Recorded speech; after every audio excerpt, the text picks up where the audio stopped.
வணக்கம் நண்பர்களே, இன்று நாம் பார்க்கவிருக்கும் திரைப்படத்தின் பெயர் கோல்டன் எஸ்கேப். இந்த திரைப்படத்தின் தொடக்கத்தில் ஜெங் என்ற திரைப்பட எழுத்தாளரின் கதை இதுதான். அவர் தனது சொந்த எழுதப்பட்ட கதைகளில் திரைப்படங்களை தயாரிக்க விரும்புகிறார். ஆனால் அவருக்கு ஒருபோதும் இவ்வளவு பணம் கிடைக்கவில்லை.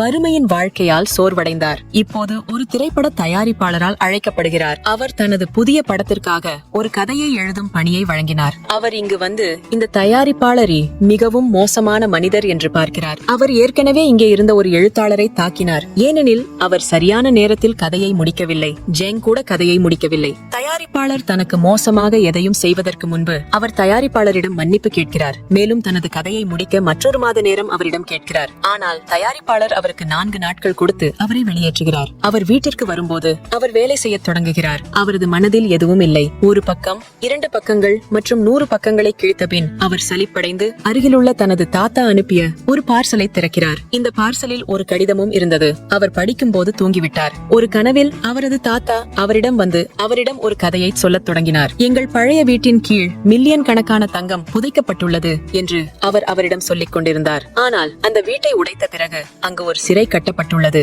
கிணற்றுக்கு அருகில் தங்கம் புதைக்கப்பட்டது. இந்த கதையை கேட்ட ஜெங் எழுந்தார். அவர் தனது உணர்வுக்கு வந்தபோது அவரது தாத்தாவின் பார்சலை பார்த்தபோது அதில் அந்த வீட்டின் வரைபடம் இருந்தது. அது சிறைச்சாலையின் வரைபடத்திற்கு மிகவும் ஒத்ததாக இருந்தது. கனவில் அவர் என்ன பார்த்தது என்று பொருள். அவரது தாத்தா ஒரு பொய் அல்ல என்று சொன்னாலும் ஜெங் ஒரு பெரிய லாட்டரியை வென்றார். இப்போது அவர் நாட்களில் பணக்காரராகிவிட்டார். ஆனால் பிரச்சனை என்னவென்றால் தங்கத்தை பெறுவதற்கு அவர் சிறைக்கு செல்ல வேண்டியிருந்தது. அவர் ஒருபோதும் மோசமாக எதுவும் செய்யவில்லை. இப்போது அவர் சிறைக்கு செல்ல என்ன செய்கிறார்? அவர் தனது பக்கத்து மடிக்கணினியை திருடி அதை கீழே இறக்குகிறார். கோபத்தில் அவரது அயலவர்கள் அவரை கைது செய்தனர். இறுதியாக அவர் சிறைக்கு செல்கிறார். சிறையில் எல்லோரும் ஒருவரின் பிறந்த நாளை கொண்டாடி கொண்டிருந்தார்கள். இது கிராப் ஆகும். கிராப் அவரிடம் வந்து விருந்தில் சேரச் சொல்கிறார். ஒரு காலத்தில் அவருக்கு ஜெங் என்ற நல்ல நண்பர் இருந்தார் என்று அவர் அவரிடம் கூறுகிறார். பிடி அவரை கேட்காமல் அவரை அவரது நண்பராக்குகிறது. இனிமேல் நீங்கள் என் நண்பர் என்று கூறுகிறார். எனவே இப்போது உங்கள் பாதுகாப்பின் அனைத்து பொறுப்பும் என்னுடையது. இங்கு யாரும் உங்களுக்கு தீங்கு செய்ய முடியாது. அதற்கு பிறகு ஜெங் இந்த சிறைக்கு செல்வதை காண்கிறோம். அவர் அங்கிருந்து பார்த்து தங்கத்தை புதைக்கக்கூடிய இடத்தை கண்டுபிடிக்க முயற்சிக்கிறார். இந்த சிறையில் 2 குழுக்கள் இருப்பதாக கூறும் மற்றொரு கைதியை அவர் இங்கே காண்கிறார். ஒரு குழு கிராப் மற்றும் மற்ற குழு பாவோவை சேர்ந்தது. மிகவும் ஆபத்தான கைதியாக இருந்த பாவோ எல்லோரும் அவரை பார்த்து பயந்தனர். மறுபுறம் துணிச்சலானவர் மட்டுமல்ல, நல்லவராகவும் இருந்த கிராப் இருந்தது. அவர் தனது குழு உறுப்பினர்களில் எவருக்கும் எந்த வகையிலும் பாதிக்கப்படவில்லை. அவர் எப்போதும் அவர்களை பாதுகாத்தார். இந்த கைதியிடமிருந்து இந்த கதையை கேட்டு ஜெங் கூறுகிறார், இல்லை இல்லை, நான் எந்த குழுவிலும் சேர விரும்பவில்லை. திடீரென்று சில கைதிகள் அவரை பிடித்து பாவோவின் முன் அழைத்து வந்த போது அவர்கள் பேசிக் கொண்டிருந்தார்கள். இவர்கள் உண்மையில் பாவோவின் குழுவின் மக்கள். அவரை சித்திரவதை செய்கிறார்கள். அவரை அடித்து சில சமயங்களில் அவர்கள் மூழ்கி விடுகிறார்கள். அவர்கள் இந்த வேலையை செய்கிறார்கள். இதனால் ஜெங் பாவோவின் குழுவில் சேருவார் என்று பயப்படுவார். ஜெங்குடன் சேர்ந்து இங்கு வந்த அனைத்து கைதிகளும் சித்திரவதை காரணமாக சோர்வாக இருப்பதால் தங்கள் குழுவில் சேர முடிவு செய்தனர். இப்போது பாவோவின் குழுவின் விதி என்னவென்றால் தங்கள் குழுவில் நுழைந்த எவரும் பாவோவின் துப்பறியும் தேநீர் குடிக்க வேண்டியிருந்தது. அனைத்து கைதிகளும் இந்த வேலையை செய்வதாக அச்சுறுத்தப்படுகிறார்கள். பாவோவின் அழுக்கு துப்பறியும் தேநீர் குடிக்க வேண்டிய நேரம் வரும்போது திடீரென்று யாரோ ஒருவர் கையில் இருந்து ஒரு கோப்பையை கைவிடுகிறார். அது வேற யாரும் இல்லை, ஜெங் என் குழுவில் இருந்து வந்தவர் என்று அவர் பாவோவிடம் கூறுகிறார். ஏனென்றால் அவர் என் அறையில் வசிக்கிறார். எனவே நீங்கள் அவரை கட்டாயப்படுத்த முடியாது. கிராப் அண்ட் கிராப் மக்கள் ஜெங்கை இங்கிருந்து அழைத்துச் செல்கிறார்கள். ஜெங் தனது குழுவில் இல்லாததால் பாவோ கோபப்படுகிறார். பதிலுக்கு அவர் மறுநாள் தனது உணவில் கரப்பான் பூச்சிகளை கலந்து அந்த உணவை உண்ணும்படி கட்டாயப்படுத்துகிறார். கிராப் அனைத்து நாடகங்களையும் பார்த்தார். அதனால்தான் இந்த 2 குழுக்களிலும் சண்டை தொடங்குகிறது. எப்படி இருந்தாலும் இந்த சண்டை முடிந்தது. அடுத்த நாள் ஜெங்கிற்கு சிறையை சுத்தம் செய்யும் வேலை கிடைத்ததை கண்டோம். அவர் வாய்ப்பை பயன்படுத்திக் கொண்டார். பணிபுரியும் போது அவர் அந்த பழைய கிணற்றை தேடிச் சென்றார். அதை சுற்றி தங்கம் புதைக்கப்பட்டிருந்தது. அவரது கடமையும் முடிவுக்கு வந்தது. சுத்தம் செய்யும் போது அவர் கிணற்றை பற்றி அறிய முயன்ற நூலகத்தை அடைந்தார். திடீரென்று பாவோ மற்றும் பாவோவின் மக்கள் பின்னால் இருந்து வந்து அவரை தாக்கத் தொடங்கினர். அவரை தாக்கிய பிறகு அவர்கள் அவருடைய நிலையை மோசமாக்குகிறார்கள். அடுத்த காட்சியில் ஜெங்கின் நண்பரான கிராப் ஜெங்கை பற்றி மிகவும் கவலைப்படுகிறார் என்று காட்டப்பட்டுள்ளது. ஏனென்றால் அவரது கடமை முடிந்த பிறகும் அவர் மீண்டும் தனது செல்லுக்கு வரவில்லை. இதற்கெல்லாம் பின்னால் பாவோ இருக்க வேண்டும் என்று அவர் உறுதியாக இருந்தார். அவர் பாவோவுக்கு சென்று ஜெங் பற்றி அவரிடம் கேட்கிறார். அதற்கு பதிலளிக்கும் விதமாக பாவோ கூறுகிறார், ஓ, உங்கள் நண்பர் காணவில்லை என்று நான் உங்களுக்கு சொல்ல முடியும். ஆனால் என்னுடைய ஒரு நிபந்தனையை நீங்கள் ஏற்றுக்கொள்ள வேண்டியிருக்கும். நான் துப்பிய தேநீர் குடிக்க வேண்டியிருக்கும். கிராப் ஜாங் பற்றி மிகவும் கவலைப்பட்டவர் பாவோவின் வேண்டுகோளுக்கு ஒப்புக்கொள்ள வேண்டும். அதன் பிறகு பாவோவின் மக்கள் அவரிடம் ஜாங் குப்பை தொட்டியில் இருப்பதாக கூறுகிறார்கள்.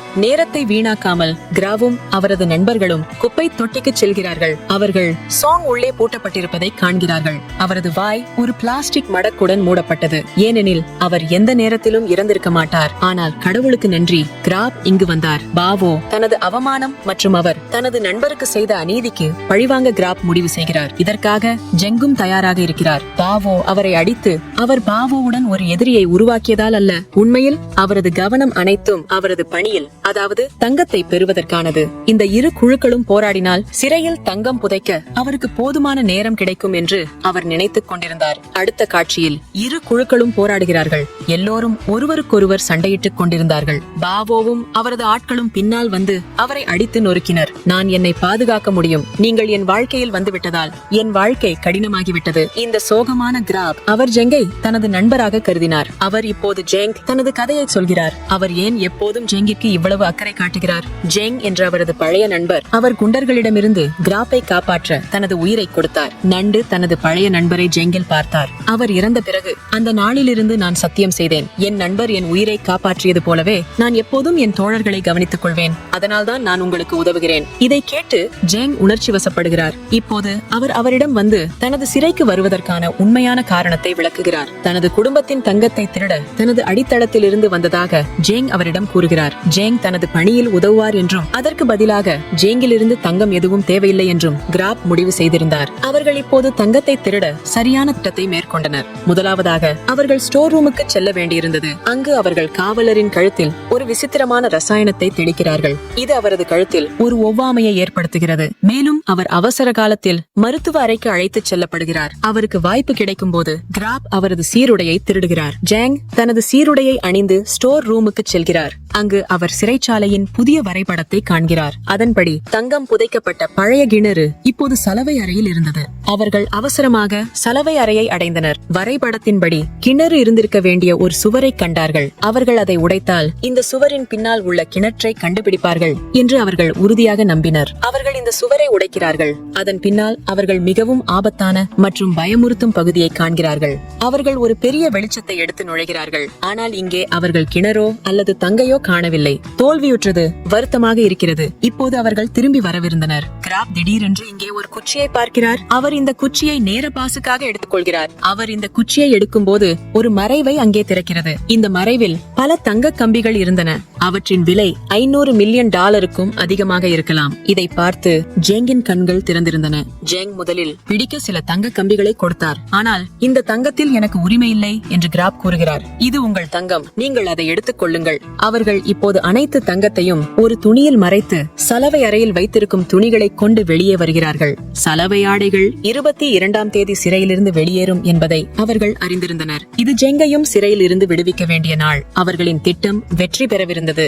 ஜெங் அதை பற்றி மிகவும் மகிழ்ச்சி அடைந்தார். இப்போது அவர் தனது கடன்களை செலுத்த முடியும், இறுதியாக தனது கனவை நிறைவேற்ற முடியும் என்று அவர் இப்போது ஒரு தயாரிப்பாளராக திரைப்படங்களை உருவாக்க முடியும் என்பதாகும். கிராப்பின் தெளிவான இதயத்தை பார்த்த ஜெங் இப்போது நண்டுக்கு சிறையிலிருந்து வெளியே வரும்போது அவர்கள் ஒன்றாக ஒரு உணவகத்தை உருவாக்கி கிராப் அதன் உரிமையாளராக இருப்பார்கள் என்று உறுதியளித்தனர். திட்டத்தின்படி எல்லாம் நடந்து கொண்டிருந்தது. ஆனால் பாவோ அவர்களை சுவாசிக்க விடவில்லை. அவர் எந்த காரணமும் இல்லாமல் அவர்களுடன் போராடுகிறார். இதை செய்து ஜெங்கின் மறைக்கப்பட்ட தங்கம் அவருக்கு முன்னால் வருகிறது. இந்த சண்டையின் காரணமாக காவலர்களும் இங்கு வந்திருந்தனர். அவர்கள் தங்கத்தை பார்ப்பதற்கு முன்பு அவர்கள் மூவரும் தங்கத்தை மறைத்து வைத்திருந்தனர். ஜெங் நழுவியதாக பாவோ போலீசாரிடம் போய் சொல்கிறார். நாங்கள் சண்டையிடவில்லை, அவர்களுக்கு உதவ நான் இங்கு வந்தேன். ஜெங் அவருடன் உடன்படிக் கொண்டிருந்தார். ஜெங் தனது எதிரியுடன் சேருவதை பார்த்து நண்டு ஆச்சரியப்படுகிறார். நான் ஜெங்கிற்காக கடுமையாக உழைக்கிறேன் என்று நினைத்தார். ஆனால் அவரது இதயத்தில் எனக்கு எந்த மதிப்பும் இல்லை. தங்கம் அவருக்கு மிக முக்கியமான விஷயம். இதை நினைத்து பாருங்கள். அவர் ஜெங்குடனான தனது நட்பை முறியடித்தார். அவர் இனி சோங்கை ஆதரிக்கப் போவதில்லை. அதனால்தான் அவர் பாவோவுடன் ஓட திட்டமிட்டுள்ளார். இதில் கிராப் இனி அவருக்கு ஆதரவளிக்கவில்லை. ஆனால் அடுத்த காட்சியில் கிராப் தனது மகள் மிகவும் உடல்நிலை சரியில்லாமல் இருப்பதை கண்டறிந்த போது அவள் அறுவை சிகிச்சை செய்ய வேண்டியிருக்கும். அதனால்தான் அவர் ஜெங்கின் ஆதரவை விரும்புகிறார். அவர் சோங்கின் தங்கத்தை விரும்பவில்லை. அவர் ஜெங்கை தனது திட்டத்தில் சந்தித்து சிறையிலிருந்து தனது மகளிடம் ஓட விரும்பினார். 2 வாரங்களுக்கு பிறகு சிறையில் உள்ள ஒரு விருந்தில் அவர் அனைவரையும் ஏமாற்றி ஒரு பழைய சுரங்கப்பாதையில் இருந்து சிறையிலிருந்து வெளியேற ஒரு திட்டத்தை செய்தார். திட்டம் நன்றாக இருந்தது.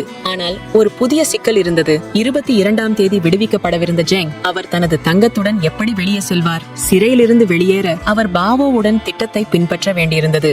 இப்போது அவரது திட்டத்தை பின்பற்ற ஜெங் மற்றும் பாவோ ஒன்றாக போராடுகிறார்கள். ஜெங் இன்னும் சில நாட்கள் தண்டிக்கப்படுகிறார். மேலும் அவர்கள் தங்கள் திட்டத்தில் வேலை செய்ய தொடங்குகிறார்கள். கட்சியின் நாளும் அருகில் இருந்தது. அவர்கள் குளோரின் வாயுவால் குமிழ்களை வெடித்தனர். அதில் அவர்கள் தீ வைத்து அனைவரையும் திசை திருப்பலாம். இன்ஸ்பெக்டர் தனது உரையை வழங்கும் போது ஜெங் மற்றும் பாவோ ஒரு குண்டு போன்ற அனைத்து குமிழ்களுக்கும் தீ வைத்தனர். பின்னர் அவர்கள் கடல் மறுபுறம் இருந்த இடத்திலிருந்து சுரங்கப்பாதைக்கு சென்றனர். அவர்கள் சுரங்கப்பாதையில் நடந்து செல்லும் போது அவர்கள் கடல் மறுபுறம் இருந்த கதவை கடந்து வந்தார்கள். 3 கைதிகள் காணவில்லை என்பதையும் இங்கு நடந்ததெல்லாம் இந்த கைதிகளால் செய்யப்பட்டிருக்க வேண்டும் என்பதையும் காவலர்கள் கண்டுபிடித்தனர். இங்கே அவர்கள் ஒரு பெரிய கதவை உடைத்தார்கள். அது கடல் மறுபுறம் இருந்த வெடிகுண்டு மூலம். வெளியே பாவோவின் ஆட்கள் படகில் தயாராக இருந்தனர். இப்போது அவர்கள் இங்கிருந்து ஓட வேண்டியிருந்தது. இந்த நேரத்தில் பாவோ அவர்களை காட்டிக் கொடுக்கிறார். அவர் தனது கத்தியை வெளியே எடுத்து இருவரையும் இங்கே கொல்லப் போகிறார். ஏனெனில் அவர் பேராசை கொண்டவர். எல்லா தங்கத்தையும் தானே பெற விரும்பினார். பாவோ கிராப்பை கொல்வதற்கு முன்பு ஜெங் முன்னால் வந்திருந்தார். அதனால்தான் அவர் காயமடைகிறார். இதற்கு பிறகு அவர்கள் மூவருக்கும் இடையே ஒரு சண்டை தொடங்குகிறது என்று காட்டப்பட்டுள்ளது. ஆபத்தான குற்றவாளியாக இருந்த பாவோ அவர்கள் இருவரையும் பரிதாபப்படுத்தியிருந்தார். இங்கே நண்டு, நீங்கள் எல்லா தங்கத்தையும் எடுத்துக் கொள்ளலாம், ஆனால் எங்களை உயிரோடு விட்டுவிடலாம் என்று கூறுகிறார். அவர் ஏன் பிடிப்பதை கேட்பார்? கிராப் எப்போதும் சிறையில் அவரது எதிரியாக இருந்தார். அவர் கடலுக்குள் கிராப்பை தூக்கி எறிய விரும்பினார். அவர் கிராப் எரியும் போது ஒரு கயிற்றை பிடிக்கிறார். அதன் மற்ற முனை ஜெங்கியின் கையில் இருந்தது. இந்த நேரத்தில் கிராபின் வாழ்க்கை ஜெங்கியின் கைகளில் இருந்தது. கிராப் அவருக்கு உதவியதும் ஒரு உண்மையான நண்பனை போல அவரை ஆதரித்ததும் அந்த தருணங்கள் அனைத்தையும் இங்கே ஜேங் நினைவில் கொள்கிறார். இப்போது அவர் கிராப்பை விட்டு செல்லப் போவதில்லை. பாவோவும் கிராப் முன் வலதுபுறமாக நின்று கொண்டிருந்தார். ஒரு கையால் கயிற்றை பிடித்து கிராப் அவரை சிக்க வைத்து விரைவாக தண்ணீரில் வீசுகிறது. மறுபுறம் ஜேங் தனது எல்லா வலிமையையும் வைத்து தனது நண்பர் கிராப்பை கடலில் விழாமல் காப்பாற்றுகிறார். பாவோ ஏற்கனவே இறந்துவிட்டார். அவர்கள் சிறைக்கு திரும்பும் போது பாதுகாப்பு காவலர்களும் அவர்களை தேடி வந்தனர். இதை பார்த்து அவர்கள் இருவரும் தங்களை அவர்களிடம் ஒப்படைக்கிறார்கள். சிறையில் இருந்து தப்பிக்க போகும் காரணம் அவரது மகளின் சிகிச்சை சிறப்பாக செய்யப்பட்டது என்று ஒரு நல்ல விஷயம் சொல்லப்படுகிறது. மறுபுறம் அரசாங்கம் அவர்கள் திருடிய தங்கத்தை பற்றி கண்டுபிடித்து அரசாங்கம் தங்கத்தின் வாரிசுகளை கண்டுபிடித்து தங்கத்தின் உண்மையான உரிமையாளர் என்றும் அறிவித்தார். ஜேங் மட்டுமே இப்போது பணக்காரர்களாக மாறுவதற்கான அவரது கனவு நிறைவேறியது. அவர் விரும்பியபடி வாழ்ந்து வருகிறார். அவர் ஒரு தயாரிப்பாளராகி தனது சொந்த கதைகளை தனது வழியில் படமாக்குகிறார். அவர் தனது சிறந்த நண்பர் கிராப்புடன் ஒரு உணவகத்தையும் உருவாக்கியுள்ளார். இதை சொல்லிக் கொண்டிருக்கும் போதே இந்த திரைப்படத்தின் கதை முடிவடைகிறது. நன்றி, வணக்கம்.